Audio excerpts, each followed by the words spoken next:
तो उनके घर में खाने का कुछ नहीं था, इसलिए मजदूरी मांगने गए थे। बरसों से उनका मजदूरी बाकी था, लेकिन उन्होंने बकाया मजदूरी को देने के एवज में गोली मार दिया। ये है सामंती मानसिकता। और अजीत तिवारी के परिवार, क्या उनके घर पे सम्राट चौधरी जी का बुलडोजर चलेगा? क्या वैसे लोगों का इनकाउंटर होगा? भतीजे के साथ 6 बजे सुबह में मजदूरी मांगने के लिए गया, तो उसे मजदूरी मांगने के एवज में कि तुम्हारी हिम्मत इतनी होगी कि मजदूरी मांगने आ गया, और खींच करके घर में ले आकर के गोली मार दिया उसके भतीजे के आंख के सामने।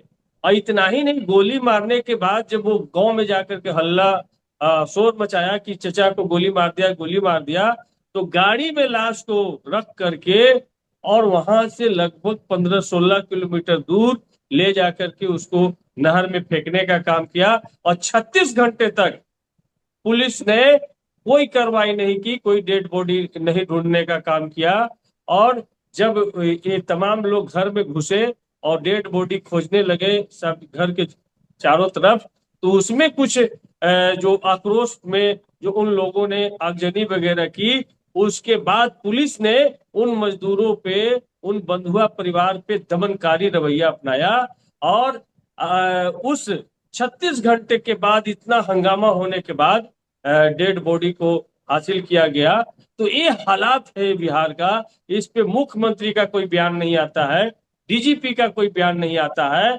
और उस पीड़ित परिवार पे आज भी धमकी, तेजस्वी यादव जी 8 तारीख को गए थे मिलने, दिनारा में वो जगह है, वहां पे आज भी उनको धमकी मिल रहा है। उनके घर पे कोई सुरक्षा की व्यवस्था नहीं, लेकिन वो तिवारी, जो तिवारी हैं, उनके घर पे 500 से ज्यादा फोर्स लगा करके उनकी सुरक्षा के लिए दिया गया है। नमस्कार, मैं शंभू कुमार सिंह और आप देख रहे हैं नेशनल दस्तक। एक खबर जो मैं बताने जा रहा हूं उस पर आपको भरोसा नहीं होगा, आपके रोंगटे खड़े हो जाएंगे, आपका कलेजा मुंह से बाहर आ जाएगा। बिहार के रोहतास जिले में एक दलित परिवार को 3 पीढ़ी से एक तिवारी ने बंधुआ मजदूर बना रखा था, अजीत तिवारी, जो आरोपी का नाम है। बाद में उस परिवार के एक तीसरी पीढ़ी के एक युवा ने कहा कि हम तुम्हारे यहाँ काम नहीं करेंगे, हमको जहां 10 रुपया ज्यादा मिलेगा वहां काम करेंगे। इसको लेकर उसकी गोली मार दी गई और नहर में शव फेंक दिया गया। आपको ये खबर ही नहीं पता चलेगी। सोचिए, आज दो ब्राह्मण समाज के युवक की प्रयागराज में मौत हो गई। दोनों सफाई कर्मचारी नहीं थे, वो बिल्डिंग बन रहा था उसमें काम कर रहे थे।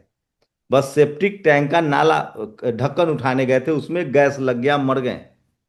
हजार उस पर बवाल कटा हुआ, उसको लेकर आरक्षण का विरोध किया जा रहा है कि देखिए ब्राह्मण समाज सफाई कर्मचारी बन गया, आरक्षण खत्म होना चाहिए।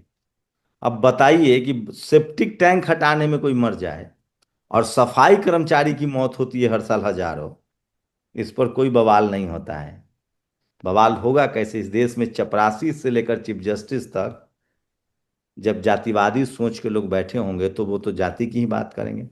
मेरे साथ देश के युवा नेता, आरजेडी के युवा नेता, पूर्व विधायक सतीश जी हैं, जो इस तरह के संवेदनशील मामलों को देखते रहते हैं। तेजस्वी यादव पीड़ित परिवार से मिलने गए हैं।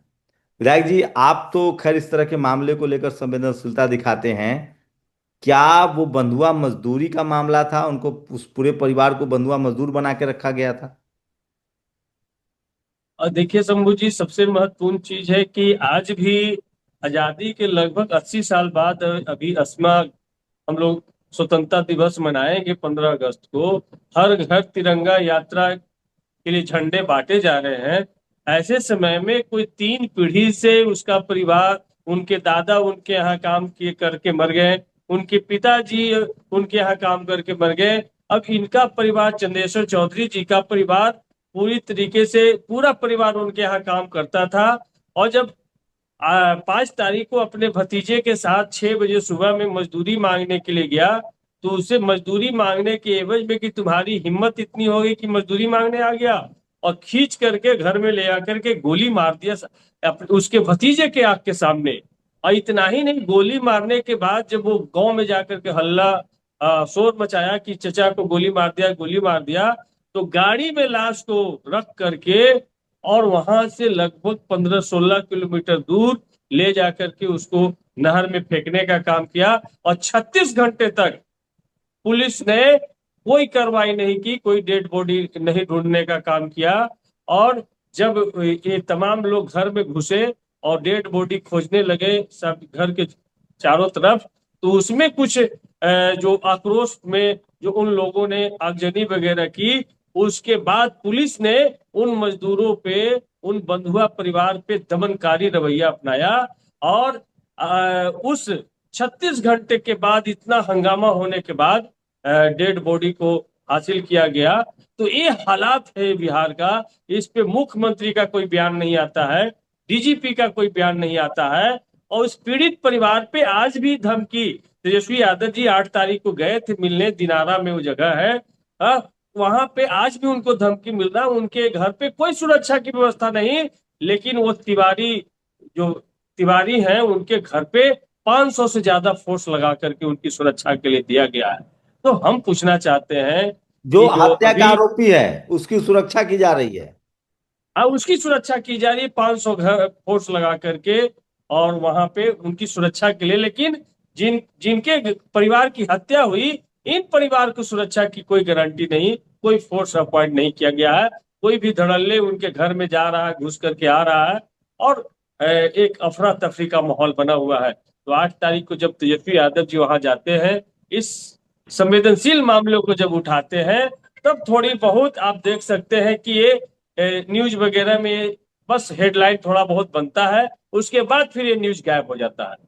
तो सोच लीजिए, उनकी पत्नी और उनके लोगों से जब तेजस्वी यादव जी बात कर रहे थे, तो उनके घर में खाने का कुछ नहीं था, इसलिए मजदूरी मांगने गए थे। बरसों से उनका मजदूरी बाकी था, लेकिन उन्होंने बकाया मजदूरी को देने के एवज में गोली मार दिया। ये है सामंती मानसिकता। और अजीत तिवारी के परिवार, क्या उनके घर पे सम्राट चौधरी जी का बुलडोजर चलेगा? क्या वैसे लोगों का इनकाउंटर होगा? नहीं होगा। तो यहाँ पर आप सही कहते हैं, और खास करके आपने पूरे देश में चिक चिक के आप बोले कि न्याय भारत में जात देख करके की जाती है। यदि आप ऊंचे जाति से हैं, तो आपके लिए न्याय अलग तरीके से काम करता है, व्यवस्था अलग तरीके से काम करता है। यदि आप शूद्र, अनुसूचित जाति, अति पिछड़ी पिछड़ी जाति से आते हैं, तो आपके लिए न्याय व्यवस्था अलग तरीके से काम करता है, शासन और तंत्र अलग तरीके से काम करता है, मीडिया का चरित्र अलग तरीके से आपके साथ व्यवहार करता है। तो ये स्थिति है। एक मीडिया जो उनकी बहू से बात करने के लिए गया, चंद्रशेखर चौधरी जी की बहू से, उनकी बहू ने कहा कि आप जाइए, आप उलूल जुलूल बात खाली दिखा रहे हैं, काम की बात नहीं दिखा रहे हैं, हम आपका बाइकआउट करते हैं। तो वो कह रहा है, वो तिवारी मीडिया, वो उसके टाइट नाम में भी तिवारी लगा हुआ था, वो कह रहा है कि यदि हम बाइकआउट कर देंगे तो कोई तुम्हारे यहाँ थूकने नहीं आएगा। ये मीडिया का करेक्टर है कि वो कह रहा है, उस महिलाओं का जो पीड़ित है, जो द्रवित है, जो गुस्से में बोल रही है कि हमारे घर का चूल्हा नहीं दिखा सकते हो, हमारे घर का पीड़ा नहीं दिखा सकते हो, सिर्फ एक चीज दिखा रहे हो कि उसके घर में आगजनी लगी। तो भाई 36 घंटा डेड बॉडी कहाँ छिपा के रखा था? क्या हम अपने अपने परिजनों का मृत बॉडी भी नहीं ढूंढ सकते थे? तो ऐसे हालात बिहार की है। ये बिहार पूरी तरीके से सामंती ताकते, भाजपा के जब मुख्यमंत्री बने, सामंती ताकते सर चढ़ करके बोल रहे हैं, उसी का परिणाम है ये जो बक्सर, ये रोहतास दिनारा की जो घटना है, उसी की ओर इंगित करता है। और हम धन्यवाद देते हैं वहां के हमारे जो पूर्व विधायक हैं, विजय मंडल जी को, जिन्होंने बड़ी संजीदगी से इस समस्या को उठाया। वहां हमारी पूर्व मंत्री अनीता देवी जी को हम धन्यवाद देते हैं कि वो कैंप की वैसे परिवार के बीच में, और तेजस्वी यादव जी वहां पर गए और जा करके इस मामले को दुनिया के सामने लाने का काम किए। नहीं तो ये वहां लोकल हेडलाइन बन के तो मामला ये खत्म हो तमाम जाता। सामाजिक संगठन क्या कर रहा है? कोई सामाजिक संगठन जाने की कोशिश नहीं कर रहा है वहां उनकी मदद के लिए, उनको न्याय दिलाने ये के कुछ लिए? कुछ जो बड़े सामाजिक संगठन जो सामाजिक न्याय की लड़ाई के लिए बोल बोल अपने आप को बताते हैं, वो तमाम सामाजिक संगठन कौन है? कहाँ कहाँ भाई हम पूछ रहे हैं कि इस देश में जगदेव बाबू के मानने वाले लोग, कर्पूरी ठाकुर के मानने वाले लोग, इस देश में और भिखारी ठाकुर के मानने वाले लोग, ये तमाम लोग कहाँ हैं? ये तमाम लोग को एकजुट होकर के ऐसे सवाल पे, ऐसे घटनाओं पे पूरे बिहार के चक्का को जाम करना चाहिए था। और यदि न्याय नहीं मिला पीड़ित परिवार को, तो हम सब लोग इस तरफ बढ़ेंगे। और अब बिहार में हम संघर्ष सदन के अंदर और सड़क पे, दोनों जगह पे बिहार को लड़ना होगा, तब हम बिहार को बचा पाएंगे। ये जातीय ध्वंस में कोई एक जानकारी नई मिली है साथी। क्या? क्या सामाजिक न्याय मंत्रालय ने कोई मदद करने की कोशिश की? नहीं, अभी तक कोई मदद सरकार की तरफ से उन परिवारों को नहीं दिया गया है, और अब तक उन्हें मदद होना चाहिए था। और सामाजिक न्याय, पिछड़ा अति पिछड़ा मंत्रालय के लोग सरकार के मंत्री को जाकर के उनके परिवार से मिलना चाहिए था। सम्राट चौधरी जी को बात करना चाहिए था, लेकिन उन्होंने इस तरह का कोई प्रयास नहीं किया। डीजीपी का दौरा वहां होना चाहिए था। चीफ सेक्रेटरी को वहां जाकर के पीड़ित परिवार का तमाम की बंधुआगिरी आज भी चल रहा है। और ये तो चंद्रेश्वर चौधरी जी की गोली मार दी गई इसलिए चर्चा है। उन इलाकों में बिहार में आज भी बंधुआगिरी प्रथा चल रहा है। इसका रिपोर्ट कमेटी बना करके जांच कराना चाहिए कि क्या ये प्रथा, कब का ही जमींदारी प्रथा उन्मूलन हो गया क्या, लेकिन बिहार में जमींदारी प्रथा नहीं खत्म हुआ क्या, बंधुआगिरी प्रथा नहीं खत्म हुआ? ये तमाम बड़ा सवाल है। क्या लग रहा है, मीडिया की रिपोर्टिंग कैसी लग रही है आपको? बिहार की जो लोकल मीडिया है वो दिखा रहे हैं इसको? नहीं, बिहार की लोकल मीडिया में तो कहीं डिबेट का इशू भी नहीं है। मीडिया से सारे गायब हैं। और प्रशांत किशोर पांडे जी का इंटरव्यू चल रहा है सभी जगह, लेकिन प्रशांत किशोर पांडे जी ने भी इस जघन्य घटना पे कोई बयान नहीं दिया है। सिर्फ प्रशांत आरजेडी किशोर, इकलौती पार्टी है जो जो तेजस्वी यादव वहां पीड़ित परिवार से मिलने गए हैं। आरजेडी भी गई है, और माले के भी वहां पे, माले के अजीत कुशवाहा जी गए हैं। और माले के गुप्ता जी एक विधायक हैं वर्तमान में, वो वहां पर जा करके और उन परिवारों से मिलने का काम किए हैं। तो लेफ्ट की पार्टियां वहां जा रही हैं और आरजेडी जा रही हैं, लेकिन जो सामाजिक संगठन अति पिछड़ा की राजनीति जो करने वाले हैं, वो तमाम लोग कहाँ चुप है? नीतीश कुमार जी ने अति पिछड़ा की राजनीति की, अति पिछड़ा को 36% आबादी को बांटा अलग। जदयू के लोग कहाँ हैं?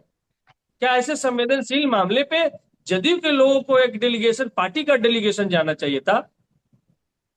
तो सिर्फ वोट लेने के लिए अति पिछड़ा प्रधानमंत्री बन जाएंगे, वोट लेने के लिए नीतीश कुमार जी अति पिछड़ा बन जाएंगे, लेकिन जब उनके साथ अत्याचार होगा तो उनके साथ खड़ा नहीं होंगे। तो ये सोचिए, बिहार स्पष्ट। बिहार की एक खबर है कि, खबर तो मुझे जो जानकारी मिली है कि वो उन्होंने वहां काम करना बंद कर दिया था, तो गुस्से में गोली मार दी गई कि बंधुआ मजदूर थे, भागे गए, काम क्यों नहीं करोगे। अब खबर आ रही है कि उनको मजदूरी भी नहीं दी जा रही थी, वो मजदूरी मांगने गए थे तो उनको गोली मार दी गई। सोचिए, ये 21वीं सदी में हुआ है। और जो पीड़ित हैं वो शेड्यूल कास्ट कम्युनिटी से हैं, और जो आरोपी हैं वो, उनका नाम अजीत तिवारी है। और गोली मार दी गई, शव को नदी में फेंक दिया गया। और उसके सड़ी बाद हुई लाश बरामद हुई है। सड़ी हुई लाश 36 घंटे के बाद बरामद हुई है, जो बदबू कर रहा था। ये है बिहार, नया तेजस बिहार बदलता क्या। तेजस्वी यादव के जाने के बाद ये खबर जो है वो लोगों के सामने आई है। सोचिए, इस पर कलम नहीं चलता, इस पर पत्रकार नहीं बोलते हैं। मैं इसलिए बार बार कहता हूं कि ये जाति प्रधान देश है। विधायक जी, क्या लगता है कि क्या करने की जरूरत है? क्या आपकी पार्टी का अब क्या आप लोग और पार्टी लेवल पे कुछ इस मुद्दे को उठा रहे हैं? यदि तय समय में न्याय उस परिवार को नहीं मिला, तो हमारी पार्टी दिनारा से लेकर पटना तक हजारों कार्यकर्ता के साथ पैदल मार्च करेंगे। न्याय के लिए पूरे बिहार से पैदल मार्च करके पटना हम सब लोग कुछ करेंगे, और उनको न्याय दिलाने के लिए सरकार से जाकर के लड़ने का काम करेंगे। शुक्रिया विधायक जी, हमारे साथ समय देने के लिए और जुड़ने के लिए। तो ये सबसे दर्दनाक खबर है, बिहार में एक शख्स को बंधुआ मजदूर बना के रखा गया था, और मजदूरी मांगने पर अजीत तिवारी नाम के आरोपी ने गोली मार दी। आप लोग अपनी प्रतिक्रिया जरूर दीजिए, क्योंकि सोशल मीडिया आपके सहारे है। अगर ये खबर आपको लगता है कि बहुत सही है, तो लोगों तक पहुंचाइए। शुक्रिया हमसे बातचीत करने के लिए। बहुत धन्यवाद। दस्तक की आपसे गुजारिश है कि अगर इसको बचाना चाहते हैं तो नेशनल दस्तक को सब्सक्राइब करने के लिए रेड कलर के सब्सक्राइब बटन को दबाएं, फिर बेल आइकन की घंटी दबाएं। नेशनल दस्तक को बचाने के लिए बहुत जरूरी है कि हर खबर को शेयर करें, लाइक करें, कमेंट जरूर करें।